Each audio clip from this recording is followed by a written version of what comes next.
Então, para nós hoje, terceira reflexão e penúltima, lendo a segunda carta do apóstolo Pedro, o tema para nós hoje é: não confie em todos que ensinam a Bíblia. Sim, meus irmãos, Pedro vai nos conduzir nessa sua escrita, nos falando que devemos ter cuidado ao ouvir pessoas que se dizem ensinar a Bíblia ou se dizem ensinar o Evangelho.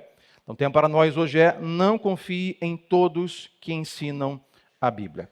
Eu quero começar hoje com 2 princípios básicos, para que você, se quiser, anote e decore, porque julgo necessários, tem a ver com o conteúdo de hoje e são importantes. O primeiro princípio básico é: se você é a favor de algo, você automaticamente é contra algo.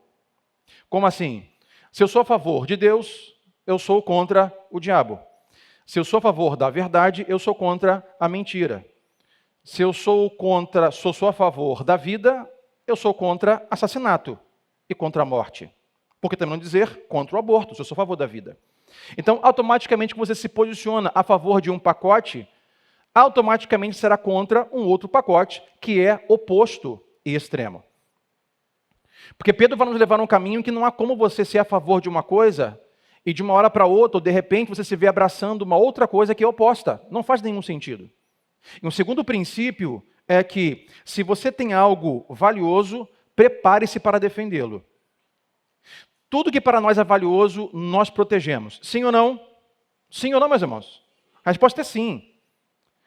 Os seus dados... Eu, semana, falava com o meu sogro, o bispo Ademir, e conversávamos ali na mesa do almoço e falávamos sobre isso, sobre o valor das coisas. Eu disse para ele: sogro, querendo ou não, hoje, a maior moeda de valor ou troca no universo chama-se conhecimento. Quem tem conhecimento tem tudo. Hoje, conhecimento e informação, informação, dados. Quem tem informação tem petróleo, tem ouro na mão. Então, por isso que hoje nós temos um sistema de segurança, por exemplo, aí, abrindo parênteses, né, aquilo que é inevitável, até se coloca em xeque ou não as urnas eletrônicas. Eu não falo aqui que não são seguras, não estou falando, mas porque é algo importante, valioso, o voto dos candidatos. Então tem sistema de segurança por trás. O seu celular tem senha nos aplicativos, porque é valioso os seus dados pessoais, por exemplo. O seu carro tem valor, tem seguro. A sua casa tem valor, tem um cartão no portão, ou tem um alarme na sua casa.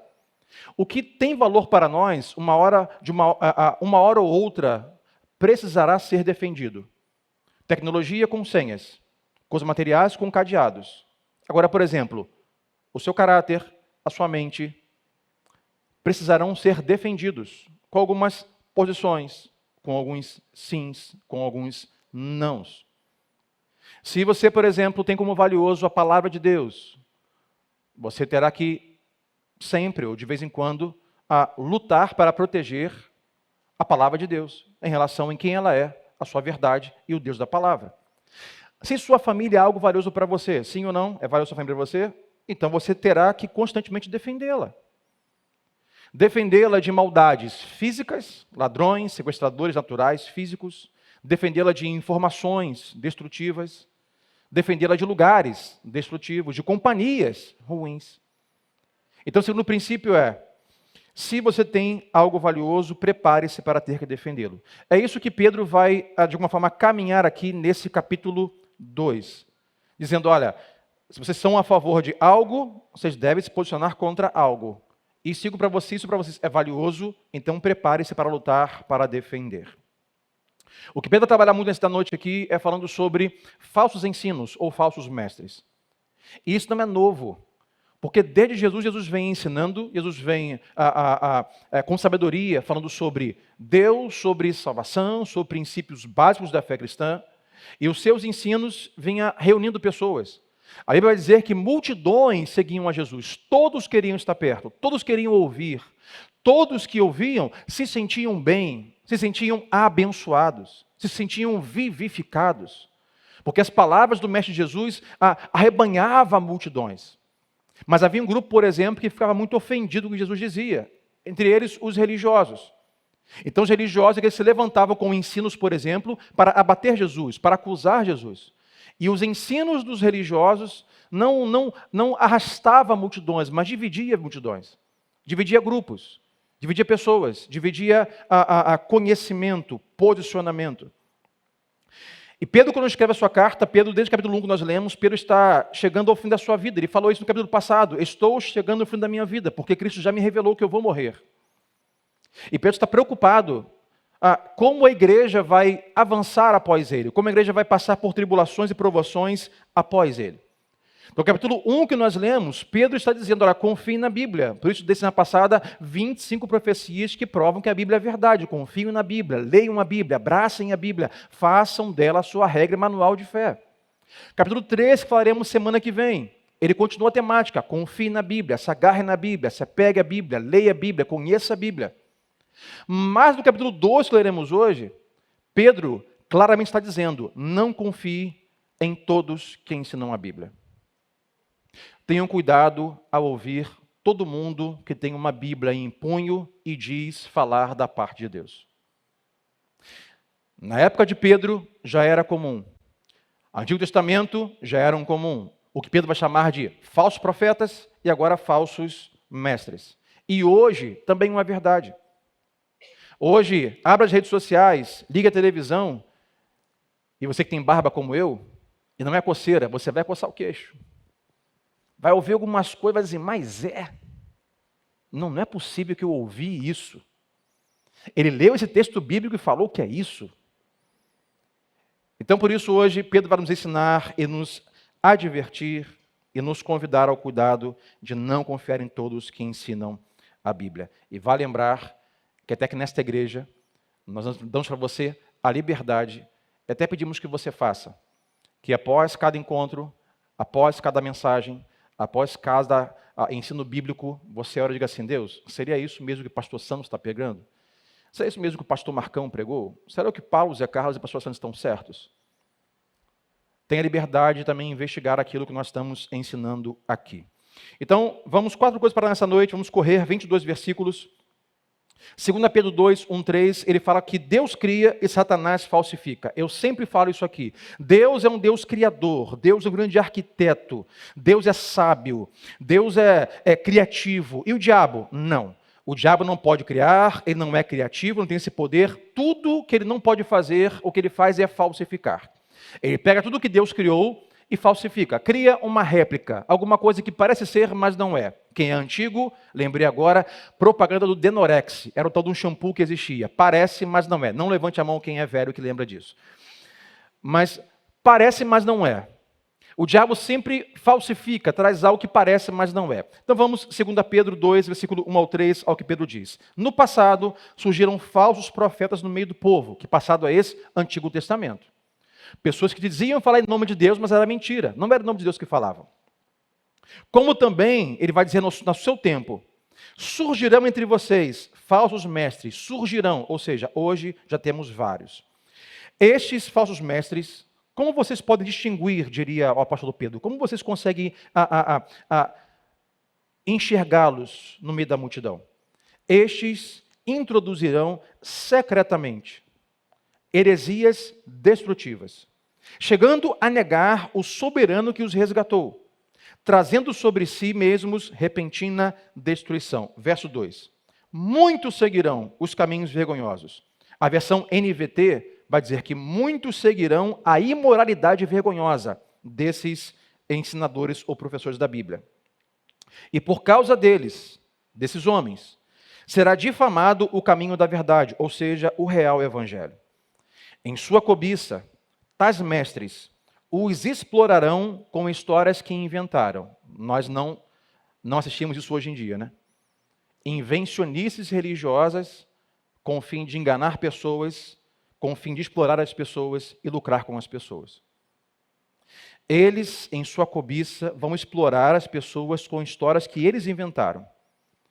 E Pedro diz: há muito tempo a sua condenação paira sobre eles e a sua destruição não tarda. Ou seja, o final desses homens ou mulheres, seres humanos, falsos mestres, falsos ensinos, o preço deles já está guardado.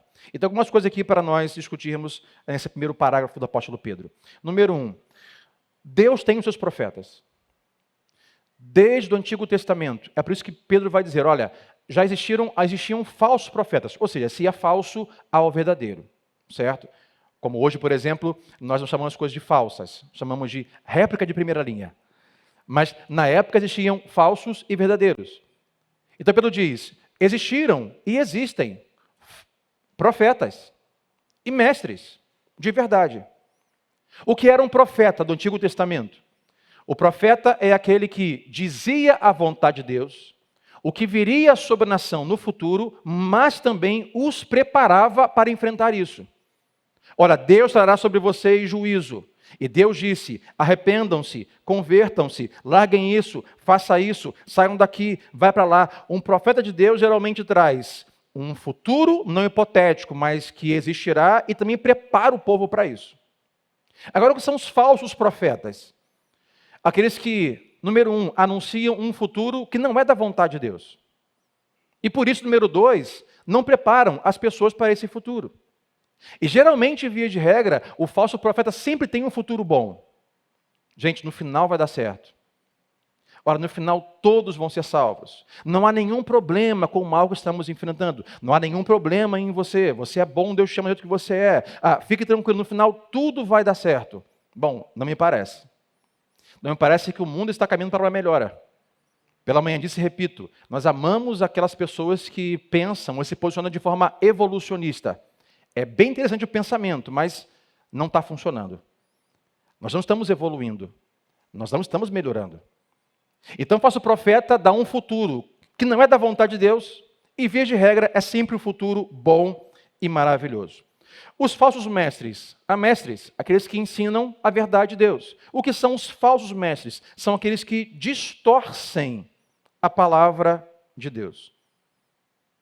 São aqueles que alteram a palavra de Deus. De que maneira, pastor Sandro? De maneira que a palavra de Deus fique melhor para ser ouvida. De forma que a palavra de Deus não ofenda pessoas.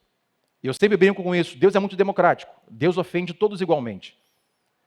A Bíblia de Deus ofende igualmente os solteiros, casados, homens e mulheres. Todos, para a palavra de Deus, são ofendidos em seu pecado. Porque Deus nos ama. Mas geralmente distorcem a palavra de Deus para que não sejamos ofendidos. E, via de regra, uma forma de não ofender o homem pecador é você distorcer principalmente princípios sobre pecado. Então, o falso mestre, ele distorce a palavra de Deus e ele começa a defender pecados. Pedro diz, chegará o tempo entre vocês que falsos mestres se levantarão, distorcerão a palavra de Deus e vão defender pecados. Agora pense comigo, se você está nas redes sociais, se você navega pelo Instagram, pelas mídias, perceba que geralmente falsos profetas são bem populares. Eles têm milhões de seguidores.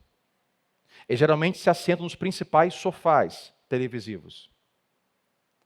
Geralmente a cultura os abraça e diz, você é bem-vindo ao nosso meio. Participe do nosso programa. Nós precisamos, como pecadores, precisamos ouvir os seus ensinos, porque nos fazem bem. Me soa um pouco estranho. Quando a palavra de Deus faz bem em relação ao pecado e aos pecadores. Pedro vai nos dizer que esses homens, além de trazerem falsos ensinos que de alguma forma defendem pecados, versículo 1, ele vai dizer que esses falsos mestres, 3 observações, farão isso de forma secreta. Introduzirão, versículo 1, secretamente heresias destruidoras. O que é secretamente? É aos poucos. São homens, pastores, líderes, mestres, professores, que um dia ensinaram as Escrituras na íntegra. Mas por algum motivo, entre alguns deles, veremos aqui na palavra daqui a pouco, eles começaram a colocar uma pitada de heresia. Colocaram aos poucos a defender algo que não defendiam. Começaram de alguma forma a corromper algo que antes não corrompiam. Secretamente, ocultamente, aos poucos, com doses homeopáticas. Você não percebe. Quando você abre os olhos, o ensino é completamente contrário à palavra de Deus. Secretamente, isso me faz lembrar Judas. Judas, assim como os demais discípulos e apóstolos, ficou com Jesus durante 3 anos e meio. E ninguém nunca desconfiou de Judas. Até o dia que levantou da mesa, pegou o saco de moeda, Jesus disse, o que tem que fazer, vá lá e faz. Porque ele sabia. Jesus nunca foi bobo, ele sempre soube, mas ninguém desconfiava. Judas, assim como Pedro, assim como João, a cada ensino do mestre, anotava. A cada pensamento ele dizia, meu Deus, maravilhosa essa frase, vou anotar aqui. Judas tinha um caderno cheio de frases de Jesus, mas o coração não tinha nenhuma delas registrada no seu coração, nem na mente e nem na alma. Até que um dia ele veio e beijou Jesus e ninguém entendeu nada, porque secretamente tinha coisas em seu coração ocultas. Mas Pedro diz, secretamente esses homens vêm com alguns ensinos. E esse ensino, vai dizer Pedro, são heresias destrutivas. Vamos descompilar aqui. O que é destrutivo? Destrutivo é todo tipo de ensino que divide. É todo tipo de ensino que polariza.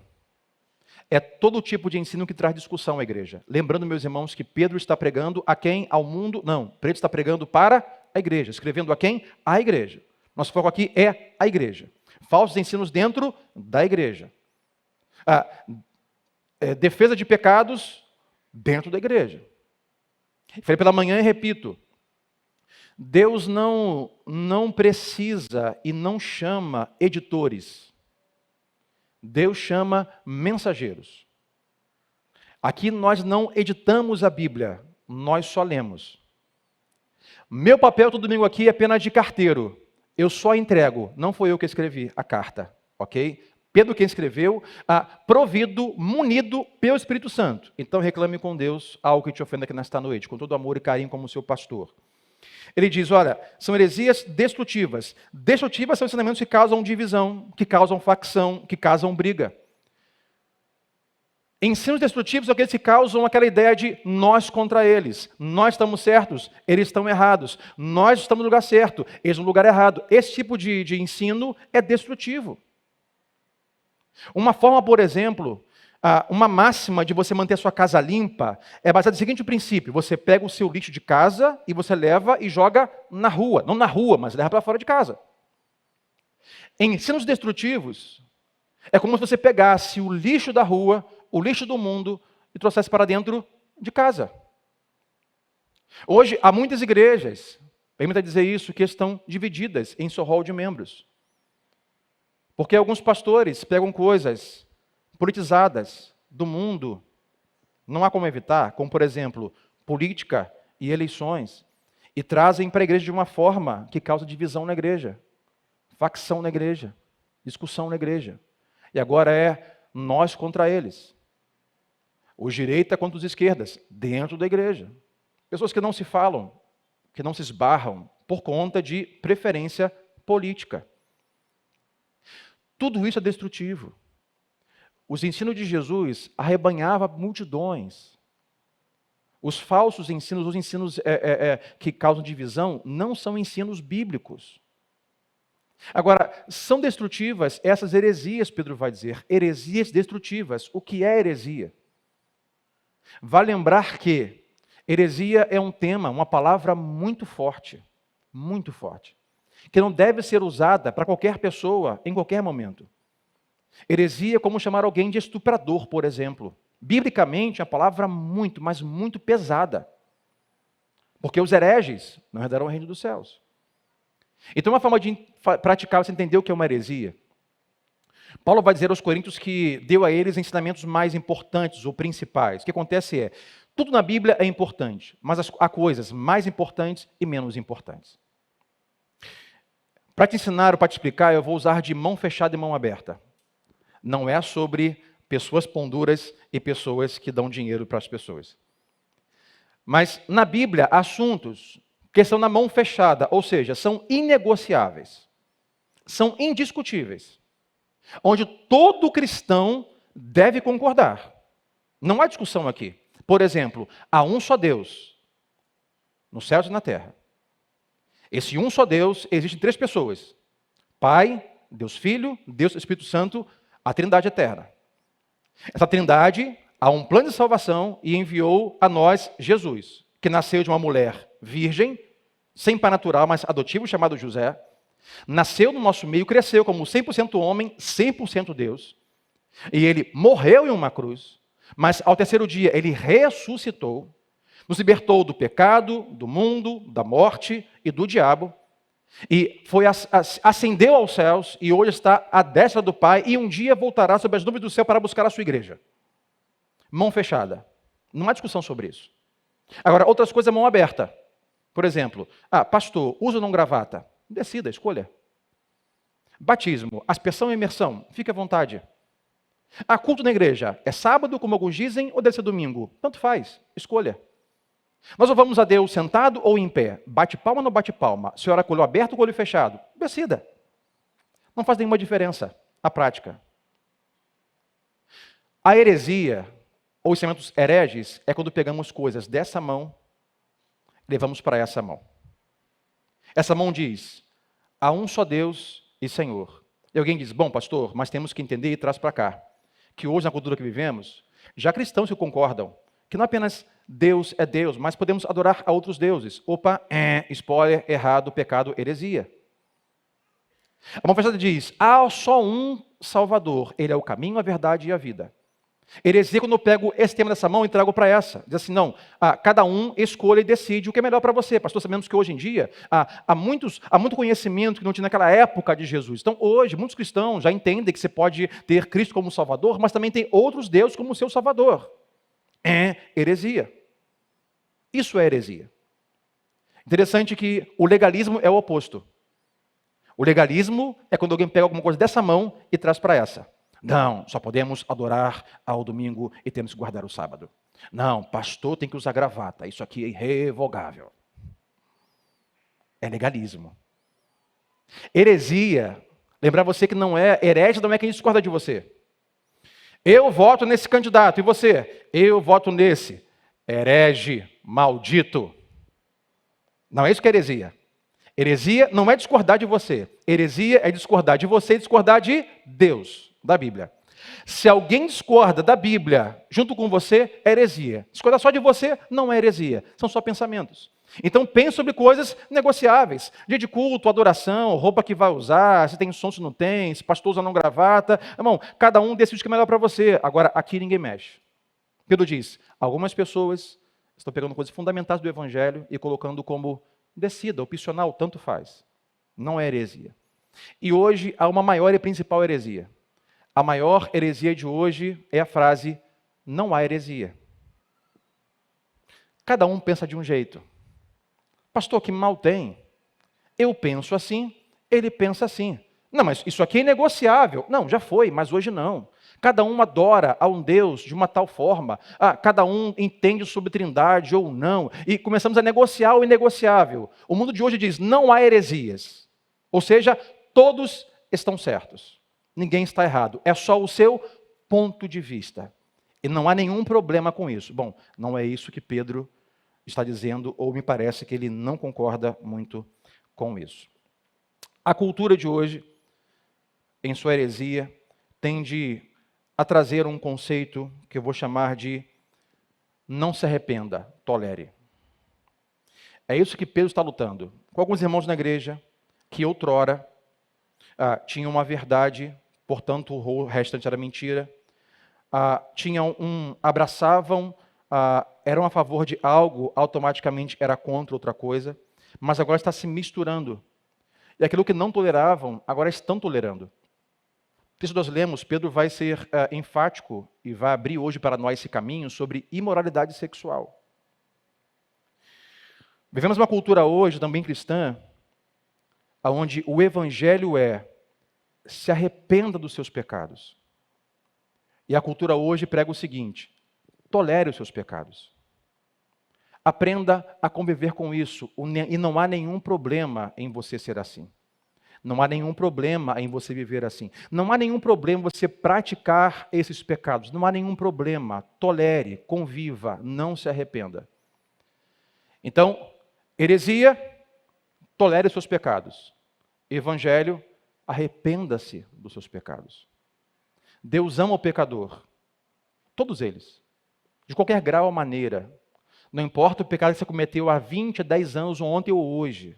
Deus ama o pecador. Mas Deus não tolera o pecado. Então Ele ama o pecador e convida o pecador para o arrependimento. É isso que Pedro está lutando e está brigando. Observe aqui duas coisas no versículo 2. O versículo 2 que nós lemos vai dizer o seguinte: muitos seguirão os caminhos imorais, vergonhosos desses homens, e por causa deles será difamado o caminho da verdade. Duas coisas aprendemos aqui. A primeira delas, esses ensinamentos serão populares. Todo ensinamento que tolera pecado, que agrega não arrependimento ao evangelho, ele é popular. Porque há a possibilidade de você juntar santidade com pecado no mesmo saco e ver com isso. Então eu posso, de repente, viver em pecado, ao mesmo tempo entender que a si mesmo Deus me tolera e me aceita, e imoralidade fala sobre sexo, fala sobre ganância, fala sobre poder. Então, como não vai ser atrativo, como não vai ser gostoso de viver um evangelho de Jesus onde eu posso ser quem eu sou, sem mudar, continuar pecando, e ainda assim ter poder ganhar dinheiro e fazer muito sexo? Por isso são populares esse evangelho, esse conceito está aí nas mídias, nas televisões e na internet. Segunda coisa que aprendemos é que por causa desses ensinamentos, dessas heresias, o caminho da verdade, puro e simples, como disse C.S. Lewis, será difamado. Versículo 2. Então aqueles que dizem, não, a gente não pode tolerar isso. Nós não odiamos ao ponto de nós agredirmos ou afastarmos. Não, nós abraçamos pecadores. Nós amamos pessoas pecadoras, certo? Mas convidamos a elas ao arrependimento. E quando nós falamos assim, não, você precisa mudar, Deus quer fazer de você uma nova criatura. Deus quer transformar a sua vida. O que ganhamos com isso? Intolerância religiosa. É intolerante, é fascista, é ditador, é conservador e por aí vai. Pedro diz, por vivermos uma cultura onde coisas são toleradas e aceitas e bem vistas, aqueles que se decidem viver o evangelho de Jesus de forma a se arrepender do pecado e mudar de vida, são vistos como intolerantes e são difamados. Segunda coisa, Pedro continua no versículo 4 dizendo que Deus não mudou de ideia. Por exemplo, uma coisa fundamental ou importante a se relatar, é bem comum hoje, as pessoas que querem secretamente colocar algumas pitadas na Bíblia ou mudar algumas coisas, a Bíblia diz que nenhuma vírgula pode ser mudada. São pessoas que vão dizer assim, olha, não é bem assim, foi assim um tempo, mas hoje mudou. Será? Deus pensava assim, mas Deus mudou. Jesus não é mais aquele cara de cabeludo, barbudo, não, Jesus agora tem um coque aqui em cima. Sabe, fez a barba. Será que Deus mudou? Falsos ensinos hoje dizem que Deus mudou, que temos que olhar a Bíblia com outros olhos, porque os antigos liam a Bíblia de forma cultural equivocada, mas hoje a Bíblia deve ser atualizada, diz alguns pastores e mestres e professores da Bíblia nos dias de hoje nas redes sociais. Pedro vai nos dar alguns estudos de caso do passado, e dizendo que as coisas não mudaram. Olha o que Pedro vai dizer, versículo 4 a versículo 8. Pois Deus não poupou os anjos que pecaram, mas os lançou no inferno, prendendo-os em abismos tenebrosos, a fim de serem reservados para o juízo. E dá outro estudo de caso. E não poupou também o mundo antigo, quando trouxe o dilúvio sobre aquele povo ímpio, mas preservou Noé, pregador da justiça, e mais 7 pessoas, ou seja, a sua família. Versículo 6. Também ele condenou as cidades de Sodoma e Gomorra, reduzindo-as a cinzas, tornando-as exemplo do que acontecerá aos ímpios. Mas livrou Ló, homem justo que se afligia com o procedimento libertino dos que tinham princípios morais, pois vivendo entre eles, todos os dias aquele justo se atormentava em sua alma justa por causa das maldades que via e ouvia. Pedro dá 4 ou 3 estudos de caso para dizer, irmãos, assim como foi, vai ser. Assim como foi Sodoma e Gomorra, vai ser. O que espera a humanidade no futuro, o que espera a volta de Cristo, é o mesmo que aconteceu no dilúvio com Noé, aos anjos sem perdão e também na terra de Ló, em Sodoma e Gomorra.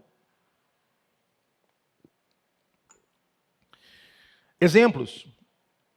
Versículo 4, Pedro dá estudo de caso dizendo que, assim, que os anjos não foram poupados por Deus quando se rebelaram e foram rebeldes e desobedientes. Por isso, algumas pessoas não entendem que Deus deu aos homens uma oportunidade que não deu aos anjos. Os anjos que se rebelaram não tiveram uma segunda chance e não tiveram o próprio Deus na figura do Filho enviado para salvá-los. Mas Deus enviou a Cristo para nos salvar, a sua imagem e semelhança. É por isso que eu ouvi pessoas dizer assim, pastor, mas eu não compreendo como pode Deus, que é bom, deixar com que pessoas vá para o inferno. Eu digo, eu não tenho nenhum problema com isso. Para mim, o que é escandaloso e esquisito é Deus olhar para nós, ver quem somos, o que praticamos, o que fazemos, nossa rebelião e nosso pecado, e ainda assim dizer, eu vou enviar a eles um Salvador e uma forma de eles serem redimidos, justificados e salvos no sangue do meu Filho. Isso para mim é escandaloso. A graça para mim é escandalosa. Não pessoas irem para o inferno, porque esse é o futuro de todos que se rebelam contra Deus. Os anjos se rebelaram e não tiveram uma segunda chance, mas Deus deu aos homens. Pedro continua dizendo assim, olha, Deus também não poupou o mundo antigo quando trouxe o dilúvio, salvou apenas Noé e 7 pessoas. O que acontece é, Deus olhou para a terra, viu o universo, o mundo inteiro, ainda em proporções menores que conhecemos, e ali só havia pecado, não arrependimento. Tolerância a pecado e não arrependimento. Imoralidade sexual e não arrependimento. Deus olhou e disse, isso aqui não vai acabar bem, isso aqui nunca vai mudar, porque o pecado dominou o homem em sua essência. Só que Deus envia uma mensagem para Noé, constrói uma arca, salva Noé e 7 pessoas. Pedro lembra, igualmente foi com Ló e Sodoma e Gomorra. Ló decidiu ir para Sodoma e Gomorra quando dividiu do seu tio Abraão. E lá está uma cidade completamente tomada pelo pecado e pela moralidade, ao ponto de Deus então enviar 2 anjos para restaurar e com mensageiros para poder enviar mensagem para Ló, para que saísse. A história bíblica diz que esses 2 anjos, em figuras aparência de homem, foram perseguidos por outros homens, possivelmente para serem violentados sexualmente. Eles queriam violentar os anjos. Então Deus consegue tirar Ló de lá, e Deus então liga o botão autolimpante do forno e taca fogo em Sodoma e Gomorra, e todos viram cinzas. É a Bíblia. E Ló sai com a sua família. Mas chega um momento que a esposa de Ló, em seu pecado, pensa, acabou o prazer de graça, acabou a sedução, acabou a imoralidade. Quando ela sente saudade do pecado, o que acontece? Ela morre. Ela é uma estátua de sal e morre. Então Ló vai embora com suas 2 filhas. Sodoma e Gomorra foram destruídas. Mas agora existe apenas Ló, suas 2 filhas. Suas 2 filhas querem ser mães, mas não há maridos, não há namorados. Então o que elas pensam? Elas pensam como umas sodomitas. Vamos então bebedar papai. Por 2 noites, as 2 filhas de Ló embebedam o pai e se deitam com ele, para engravidar do pai. Tamanho o pensamento imoral daquelas jovens meninas. E o pecado acompanha a humanidade desde Gênesis 3 até o dia da volta de Jesus. E quando eu li esse texto, Deus falou no meu coração, para os pais que estão aqui hoje, a nossa responsabilidade, principalmente você que é pai homem, me escute. Nós, como líderes, sacerdotes da nossa casa, temos que ter muito cuidado aonde estamos levando os nossos filhos e família. Foi Ló que decidiu, é uma discussão com o tio, de que iria para Sodoma e Gomorra. Coisa louca, eu vou para aquele lugar pervertido. E o impacto daquele lugar na vida da família foi destrutivo. Mesmo depois que saíram, a mulher se perdeu e as 2 filhas estavam completamente perdidas de forma moral, sexual e em seu caráter. Então, pais, atenção, aonde levam seus filhos, aonde matriculam, investiguem um colégio, investigue as suas amizades, investigue por onde andam. Nós temos a responsabilidade de proteger a integridade física, emocional e espiritual dos nossos filhos. Porque a família de Ló saiu de Sodoma e Gomorra, mas o pecado, a imoralidade, os ensinamentos, a prática ainda estava nelas. E eu concluo algo que não falei pela manhã. Deus só me deu essa tarde. Tudo aquilo como pais que nós toleramos, os nossos filhos passarão a tolerar. Ló passou a tolerar imoralidade ao seu redor e não se manifestou. E agora, mesmo fora de Sodoma e Gomorra, as suas filhas igualmente estão tolerando o que não deveriam, porque viram seus pais tolerarem. Então, pais, aquilo que você hoje tolera, os seus filhos também tenderão a tolerar. Por exemplo, pecados, erros e caráter pervertido. Exemplo de Ló. Agora perceba que nesse texto que nós lemos em relação a Deus não poupar os anjos, e o que os anjos cometeram, rebelião, rebeldia. Qual foi o caso de Sodoma e Gomorra e o caso da nação ali do povo onde estava Noé com o dilúvio? O dilúvio foi a perversão. A perversão e a rebeldia são ensinos e heresias destrutivas e são coisas que não devem ser toleradas, mas levadas ao arrependimento. Nós, algumas vezes, seremos pegos em rebelião, em rebeldia, contra o governo, contra pai e mãe, contra líder, contra cônjuge. E Deus nos convidará ao arrependimento, dizendo, não tolere essa prática e esse pensamento. Algumas vezes, em relações naturais, carnais, e se você vê hoje aqui, o seu namorado, sua namorada, você vê um bom lugar nesta noite. Talvez saia ofendido, mas é bom para você.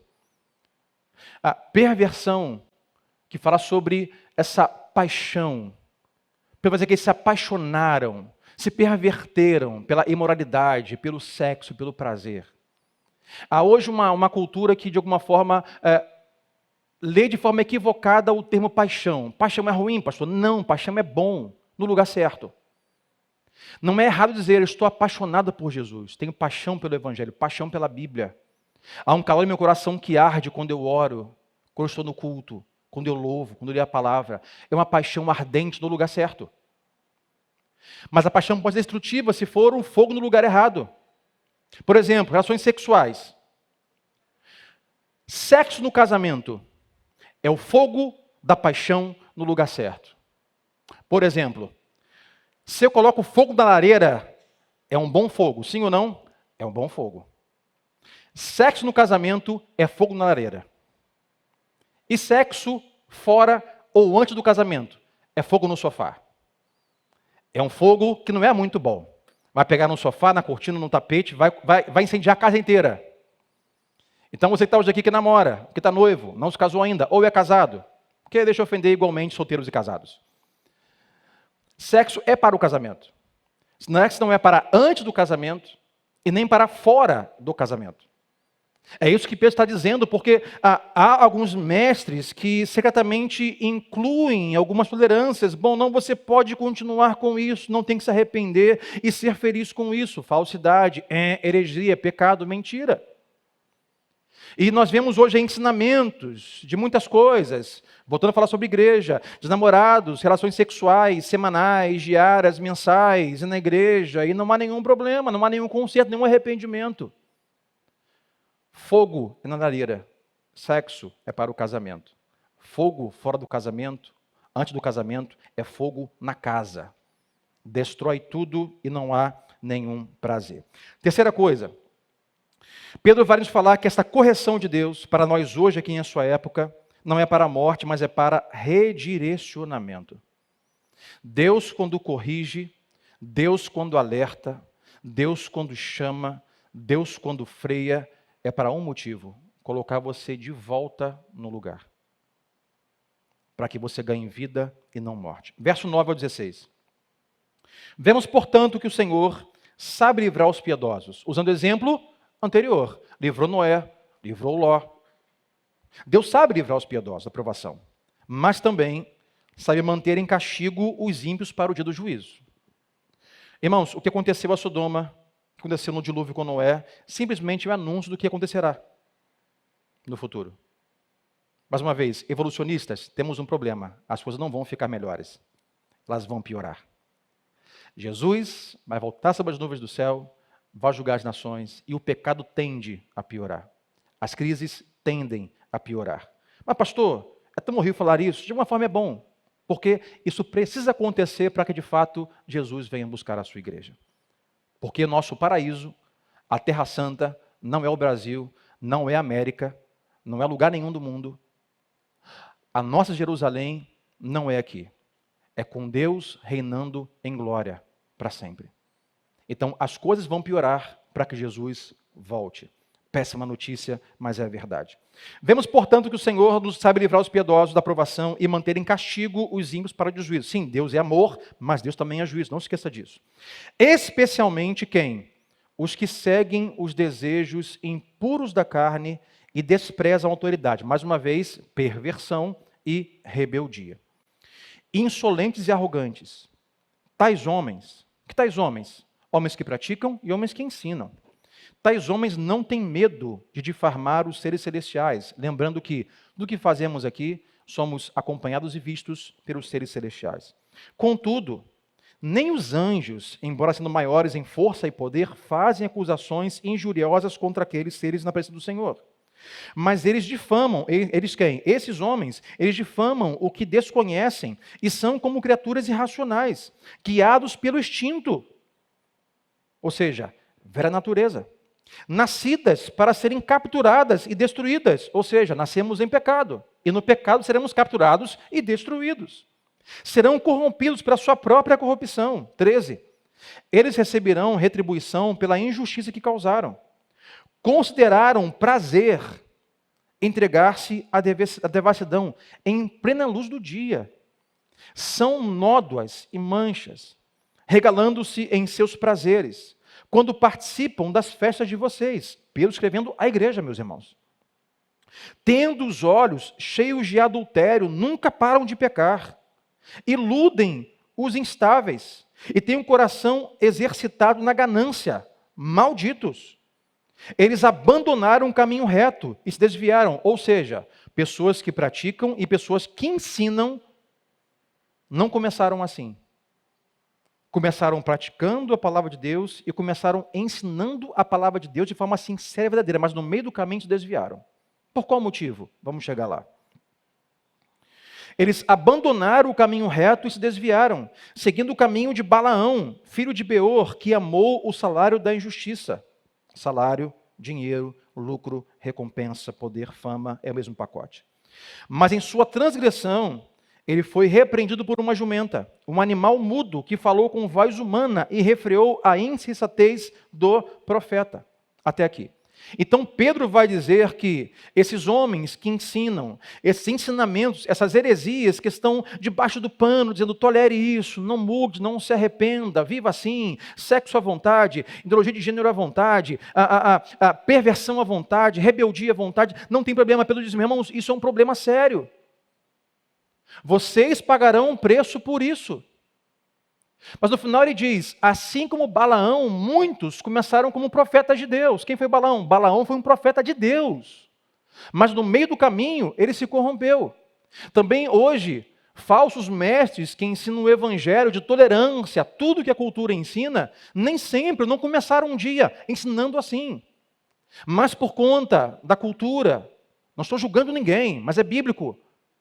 Aquilo que agracia nossa alma pecadora, que é fama, sucesso, poder, influência, informação, negociamos o discurso e dizemos que Deus tolera aquilo que Ele nunca tolerou, que Deus ama aquilo que Ele nunca amou.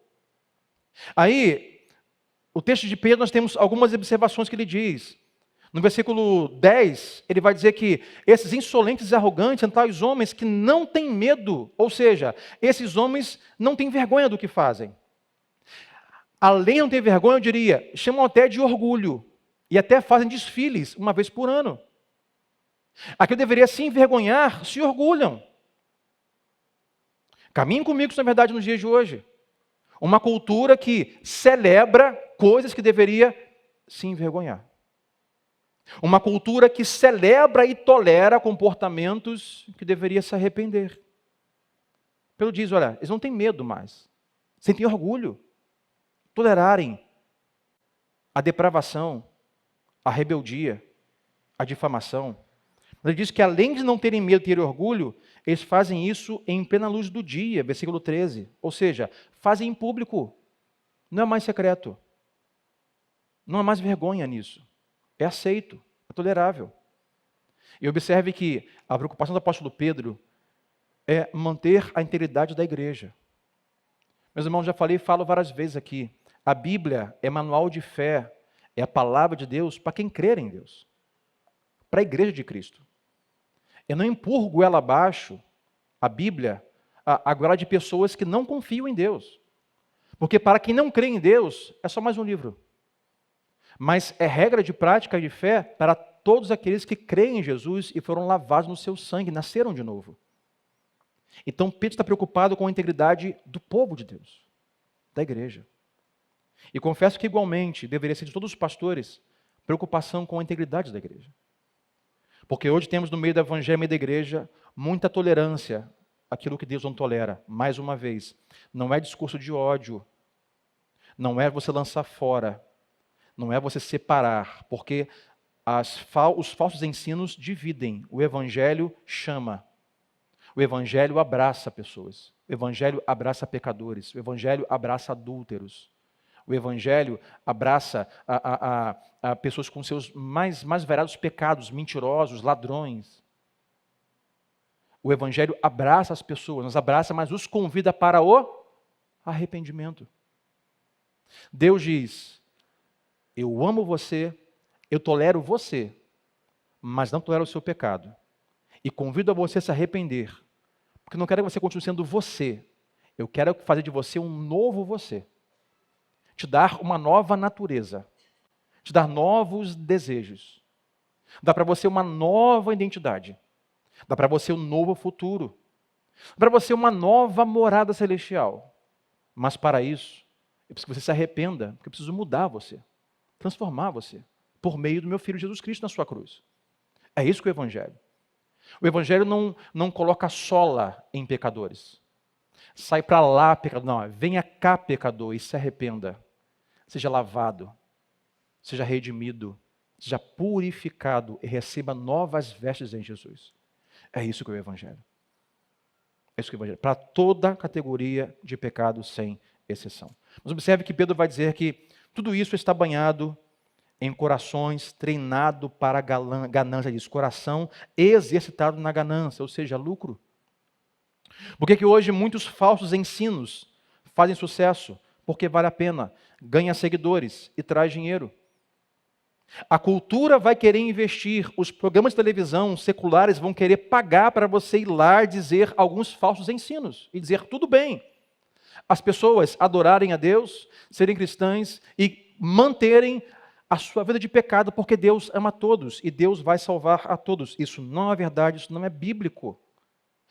Pedro traz isso de caso de Sodoma e Gomorra e do dilúvio. É o que espera a humanidade. Juízo, julgamento para muitos e salvação de alguns. E Pedro vai usar o exemplo do profeta Balaão. Quem foi Balaão? Ele diz, filho de Beor. Era profeta de uma geração cujo o rei da época era o rei Balaque. Balaão é um profeta do Senhor que anuncia sempre ao povo a vontade do Senhor e prepara o povo para a vontade do Senhor. E Balaque quer conquistar o povo de Deus, mas não consegue, porque Balaão não deixa. Balaão está sempre profetizando que Deus vai guardá-lo, que Deus vai separá-los, que Deus vai abençoá-los. Chega um momento que o rei diz assim, olha, nós não vamos conseguir oprimir esse povo enquanto esse profeta estiver do outro lado. Temos que fazer uma aliança com o profeta e trazê-los, eu diria hoje, para o nosso partido, coligação, governo com o profeta. Então chamam Balaão e falam assim, Balaão, não dá, eu quero oprimir o povo e Deus te usa, não consigo. Olha, quanto você quer para vir para o meu lado? Balaão diz, talvez, não tem condições, não há preço que pague isso. Então o rei manda trazer o financeiro, pega o talão de cheque, coloca alguns números, alguns zeros. Então, aqui, para você vir para o nosso lado. Balaão olha e fala assim, não, é impensável, não dá. Então o rei pega, bota mais alguns zeros, e Balaão diz, eu poderia pensar, mas eu acho que ainda não. O rei bota mais alguns zeros, e Balaão diz, tá bom, estou aqui, fechado. Vou profetizar segundo a sua vontade, vou dizer que o povo será então oprimido, vencido, capturado, então assim será. Um profeta de Deus, por causa de lucro, passa a ser agora um falso profeta. Dizer um futuro que Deus nunca diz. Abre parênteses. Sempre que a sua alma, seus princípios estiverem à venda, o diabo sempre vai ter zeros suficientes para comprá-lo. Fecha parênteses. Sempre que o seu caráter e sua mente estiver na mesa para negociação, o diabo sempre vai encontrar uma forma de dar o preço que você quer para comprá-lo. Balaão agora vai dar o recado para o povo. O falso profeta, só diz que ele sobe num jumento, numa mula, começa a cavalgar naquela mula, naquele burro. No meio do caminho, o anjo do Senhor, o próprio Jesus, aparece com a espada na mão, ou seja, ele não está brincando. Bota no caminho, diz que Balaão não vê o anjo, não vê Jesus, mas o burro vê. E o burro então espreme Balaão no canto do corredor para desviar de Jesus e Balaão dá uma batida no burro. Foi pela manhã e repito, moral da história, o burro aqui não é o burro é Balaão, o falso profeta. Quando chegam de novo, Jesus aparece de novo no caminho, não tem mais como se desviar, então o burro para, empaca, diante de Jesus com a espada na mão. E Balaão vai e bate no burro. Impressionante, o burro repreende o profeta. Nessa história, o burro é o profeta e o profeta é o falso profeta. O burro diz, ô seu burro, por que está me batendo? Ora, você parou, mas Jesus está aqui no meio do caminho com a espada na mão, você não viu? Não, não vi. Bom, você é burro, hein? Um burro falante. Que o parágrafo que lemos, o texto que usei é que Deus corrige para redirecionamento. Deus estava corrigindo a igreja com Pedro, Deus estava corrigindo o falso profeta, usando um burro. Para quê? Para redirecioná-lo. Não vai entregar uma falsa profecia. Não se venda a esses princípios. Você é um profeta do Senhor, não negocie. Então ele bate no burro, o burro repreende, olha, eu parei por causa de Jesus, que Jesus você não viu, eles discutem. As pessoas pensam assim, pastor, é por isso que eu não creio na Bíblia. Burro falante, pelo amor de Deus, onde existe isso? Mas irmãos, estudos de caso, arqueológicos, escavações, encontraram ao longo do tempo alguns manuscritos que nos dão uma ideia da existência de Balaão e do burro e de como eles seriam. Consegui uma foto desse estudo. Traz a foto aí, como é que seria Balaão e o burro. Assim. Balaão é um burro falante. Te lembra alguma coisa? De onde a Disney tirou essa ideia, Disney? Tirou da Bíblia. Mas não importa o quanto isso pode parecer escandaloso ou não. Aqui, a moral da história é a seguinte, meus irmãos. Deus vai usar de seus meios para nos redirecionar. Coisas que você verá, no que vou dar de exemplo, coisas praticamente impossíveis. Para terminar, Pedro vai terminar o seu texto dizendo que algumas pessoas simplesmente buscam por conta própria aquilo que as destroem. Algumas pessoas se autodestroem. Versos 17 ao 22. Esses homens são fontes sem água e névoas impelidas pela tempestade. Ou seja, quem ensina isso, quem ensina a tolerar pecado e quem compra isso, é como fonte seca. Não dura muito tempo, não tem vida, não refresca, não alimenta. São como névoas impelidas. Hoje aqui é famoso, hoje é sucesso. Esse pensamento novo, esse novo livro, essa nova frase, essa nova religião, essa nova igreja está bombando. Isso passa. Tudo passa, só o que não passa é a palavra de Deus. Sempre vai ser lançado, vai se iniciar, vai surgir um novo livro, que é a heresia. Uma nova igreja, que é a heresia. Um novo líder, que ensina a tolerar pecados. 18. Pois eles com palavras de vaidosa arrogância e provocando os desejos libertinos da carne, ou seja, esses ensinos despertam nossos piores desejos. Eles não nos convidam à santidade, nos convidam a essa, que Pedro falou, essa irracionalidade animal brotar em nós. E seduzem os que estão quase conseguindo fugir daqueles que vivem no erro. Ou seja, Deus resgata pessoas, as pessoas estão quase de fato se libertando de vícios, de práticas, de desejos, de pensamentos. Aí o diabo levanta falsos ensinos, falsos mestres para dizer, não lute contra isso. Você não tem que se libertar disso. Deus aceita isso. Eles voltam para a prática. Por isso Pedro vai dizer, malditos são esses homens e esses ensinos. E o que eles prometem, verso 19, prometendo-lhes liberdade, eles mesmos, os que ensinam, são escravos da corrupção, pois o homem é escravo daquilo que o domina. Ou seja, meu irmão, uma vida de tolerância ao pecado é uma vida que te promete liberdade, mas não é liberdade. Permita que abre um parágrafo, que às vezes é uma conversa que eu tenho com os meus filhos. Eu não sou feliz nesse corpo que eu tenho. Não sou feliz nesse sexo que eu nasci. Serei feliz quando mudar o meu sexo, usar roupas do outro sexo, cortar o cabelo do jeito do outro sexo e botar elementos no meu corpo do outro sexo. Assim serei livre. Porque para mim é uma luta, uma escravidão existir nesse sexo que eu creio que eu nasci de forma enganada e errada. Porque eu nasci homem, mas serei feliz como mulher. Nasci mulher, serei feliz como homem. Pedro vai dizer que tais pensamentos, tais práticas, não duram muito tempo e não são liberdade, são escravidão. Porque o que de fato liberta, o que de fato preenche, o que de fato traz vida e traz alegria é Jesus, a salvação e seu Espírito. E nós não nascemos em corpos errados, não nascemos em sexos errados. Nós amamos as pessoas que pensam assim e queremos que elas conheçam a verdadeira liberdade que é Jesus Cristo. Eu tenho conhecidos, pessoas que eu converso, que de alguma forma até convivo, que pensam muito diferente de mim e se vestem muito diferente de mim. Estão em busca de encontrar razão para a existência. Estão em busca de encontrar a real felicidade. E acham que se entregando a vícios, se entregando à prostituição, se entregando à pornografia, se entregando o seu corpo ao namorado e à namorada antes do casamento, que entregando então a sua mente, seu coração, à ideologia de gênero, que assim vão se encontrar. A Bíblia diz, Pedro diz, você vai ser escravo para sempre. Você não vai conseguir ser livre. Porque só quem pode livrar é Cristo e a sua santa palavra. Esta é a palavra da liberdade.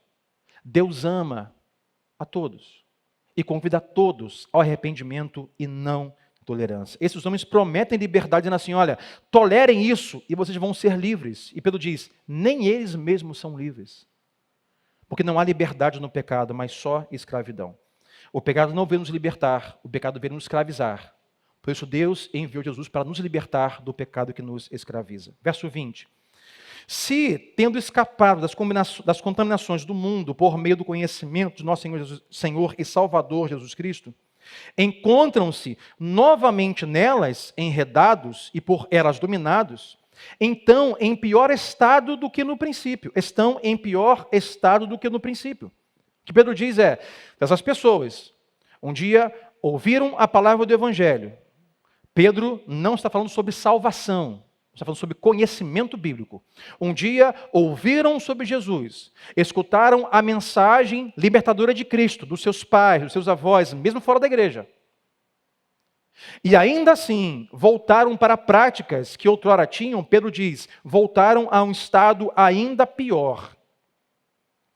Teria sido melhor que não tivessem conhecido o caminho da justiça, do que depois de o terem conhecido, voltarem as costas para o santo mandamento que lhes foi transmitido. 22 termina dizendo o seguinte, confirma-se neles que é verdadeiro o provérbio, o cão voltou ao seu vômito e ainda a porca lavada voltou a revolver-se na lama. Observações, parágrafo Pedro diz, todo falso ensino, todo ensino de tolere, seja feliz, é mentiroso, é passageiro. É como uma cachoeira sem água, uma fonte sem água, como uma névoa que a tempestade leva. Segundo, o pecado não liberta, o pecado escraviza. Tolerar pecado é tolerar escravidão e não buscar liberdade em Jesus. Terceiro, pelo isso que as pessoas que ouvem o Evangelho, ainda assim se rebelam e dão as costas, voltam a um estado pior. Estudo de caso, Judas. Porque a condenação de Judas, o juízo de Judas, foi algo tão sério, que machucou tanto ao ponto de tirar sua própria vida. Porque Judas ouviu do próprio mestre por 3 anos.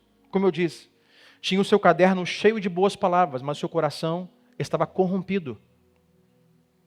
Em seu pecado, para ele era mais vantajoso fazer a sua vontade, ter o que queria em valor monetário, do que se arrepender e aceitar o que Jesus disse. Porque o futuro que Jesus disse não agradava a Judas. Ninguém foi agradado por Jesus, os apóstolos em seu futuro. Ele disse, olha, eu vou morrer. Foi trágico para todo mundo. Pedro ficou arrasado. João, arrasado. Mateus, arrasado. Como assim? Jesus disse, eu vou morrer. E preparou-os para o futuro, mas disse, vocês não ficarão sozinhos. Eu vos enviarei do meu Espírito. E eu voltarei para buscá-los. Fiquem firmes. Mas para Judas, o futuro bíblico não foi suficiente. Ele queria fazer as coisas do seu jeito e por isso teria que tolerar algumas coisas.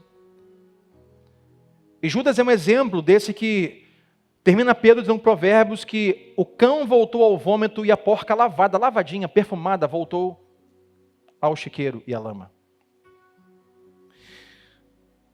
Vômito de cachorro já é nojento.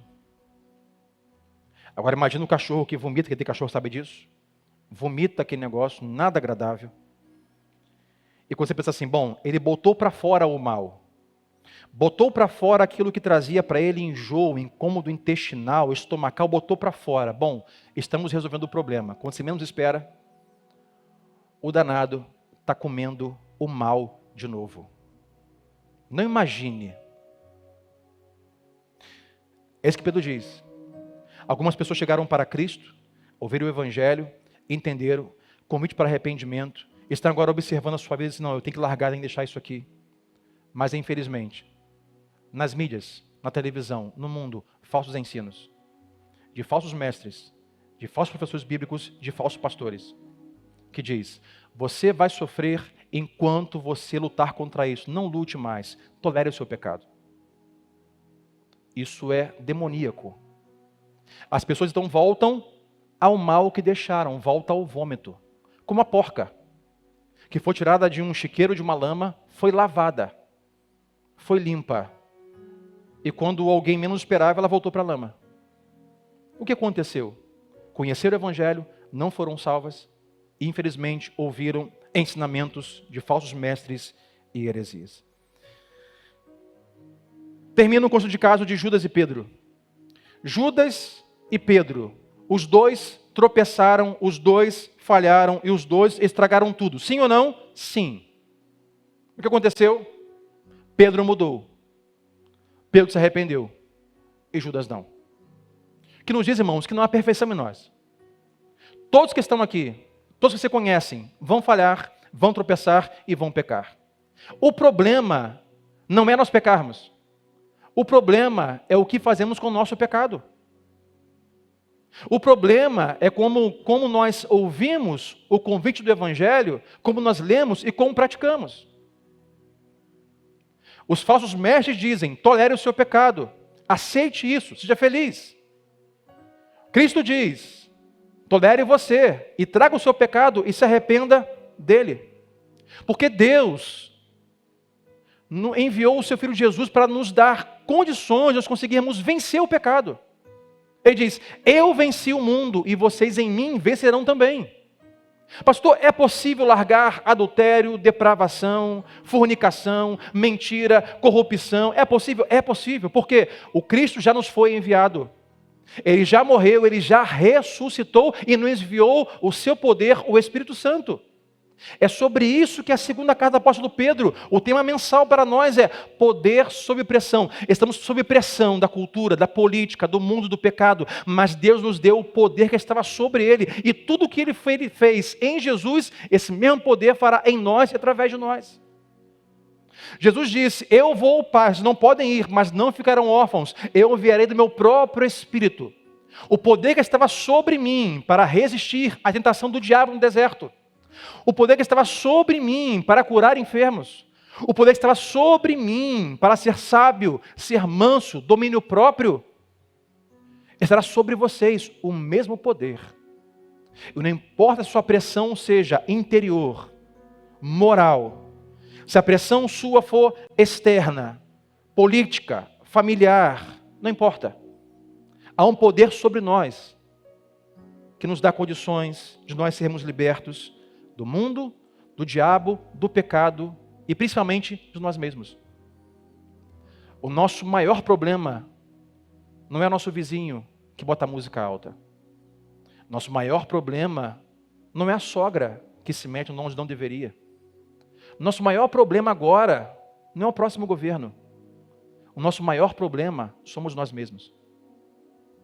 Nós precisamos da salvação de Deus, na mente, na alma e no coração. Porque Deus sabe livrar aqueles que se arrependem. Deus sabe livrar o seu povo. Deus sabe livrar os piedosos. É isso que Pedro diz, 2 Pedro 2,9. Texto em pauta. Vemos, portanto, que o Senhor sabe livrar os piedosos. Sabe livrar os piedosos da aprovação, mas também sabe manter em castigo os ímpios para o dia do juízo. Em que mãos estará de Deus? A mão que liberta ou a mão que castiga? Porque no último dia, Deus virá sobre as nuvens do céu com poder e glória, para receber a sua igreja gloriosa e para julgar as nações. Deus sempre tem um escape, vai dizer o apóstolo Paulo. Observe que nos foi dado o melhor em Cristo, mas na história Deus sempre deu um escape.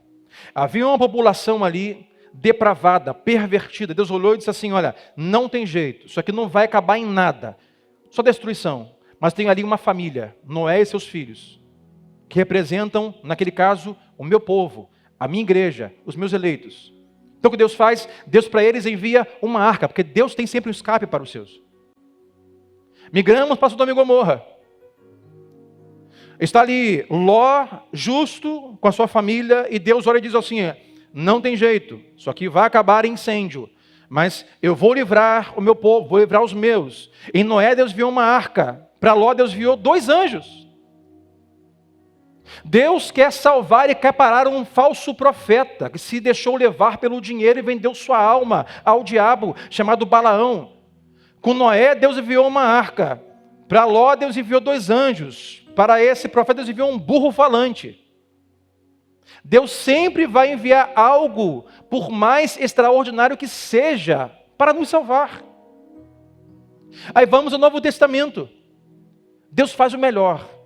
Para nós, Deus não envia barco, não envia anjo, nem burro falante. Deus enviou o seu próprio Filho Jesus naquela cruz, para nos salvar. Esse é o nosso escape. Essa é a nossa salvação. Essa é a nossa libertação. Não importa quem você é, não importa o que você fez, não importa o que você faz. Deus nos convida hoje ao arrependimento e não à tolerância, porque temos a Cristo para nos salvar. A arca para um, burro falante para outro, anjos para Ló e família, e para você e para mim, a pessoa Jesus Cristo, que é o melhor que nós poderíamos ter. Quero orar com você essa noite, fique de pé comigo.